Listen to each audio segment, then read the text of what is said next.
The 4 Hour Workweek by Timothy Ferriss is our discussion today. Our key word is workweek. Mr. Ferriss brought out some really great insightful thoughts for us when he wrote this book, and I'm going to cover one of the chapters that I thought was pretty insightful because it's really challenging the status quo. It's rules that change the rules. I mean, he goes through several things here that I think you'll find interesting. He talked about the challenging the status quo versus being stupid. The first thing he discussed is retirement. He says retirement is the worst case scenario in insurance. Why should you quit doing what you love doing? Because the assumption is you won't have as much money to live on when you retire, and your standard of living will drop way down. He said, why plan for such an event? Two, he said, interest and energy are critical. He said, if somebody offered you $10 million to work 24 hours a day for 15 years, then you could retire, would you do that? Of course not. Number three, he said that less is not laziness. Just because you want to do less doesn't mean you're lazy. Maybe you want to be a lot more efficient. Maybe you want to do things that are more important. Maybe do things that are more meaningful. He says, let's define laziness anew: to endure a non-ideal existence, to let circumstances or others decide life for you, or to amass a fortune while passing through life like a spectator on an office window. That's a sad affair. He said, focus on being productive instead of being busy. That's really good. If you do what you love, you'll be productive. You'll get a lot more done in a shorter period of time. He said, four, timing is never right. Isn't that true? If you have kids, I'm sure you felt like that when it was time, when you decided to have a baby.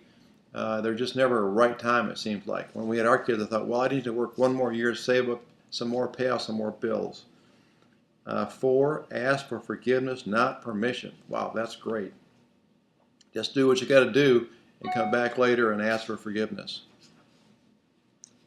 Number six, boy, I agree with this strongly. Emphasize strengths, don't fix weaknesses. We spend all our time through school trying to fix our kids' weaknesses, but there are certain things we're really good at, and there's things we're not very good at. We're much better off to focus on our strengths because people will pay for that.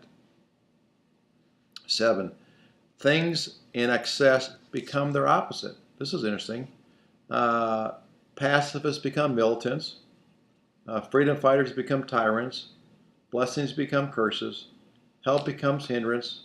And more becomes less. Number eight, money alone is not the solution. There's people with lots of money that have no freedom, have no independence. But just by adding more to money to what you have doesn't mean that you're better off. Maybe you should be a little lazier and not get so much if it gives you freedom. Number nine, relative income is more important than absolute income. So absolute income is, let's say Jane Doe makes $100,000 a year, and and another guy, John Doe, he makes $50,000 a year. Who makes more? Well, you think Jane does.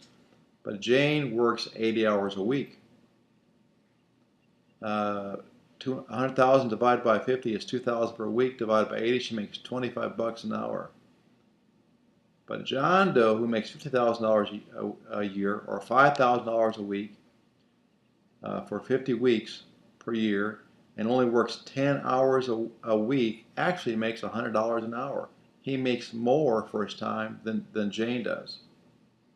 So he said the new rich make at least $5,000 a year. They just focus on a few things that they're really good at, they make a lot of money at. Number 10, distress is bad, eustress is good. Distress is a harmful stimuli that weakens our bodies, makes us less confident, destroys us. It might be criticism, abuses from a boss. These are things we want to avoid. But eustress is a word that you probably heard of. Eu means healthy. It's used the same sense in the word of euphoria. When we're doing the things that we love, those things aren't affecting us the same. So I hope you enjoyed this little brief review of Tim's book. It's quite useful to kind of change up our paradigm. This is Bill, and for more information, you can always go to our site, which is link prosperity.com/Adam. If you want to escape the rat race, the matrix, go to link prosperity.com/Adam.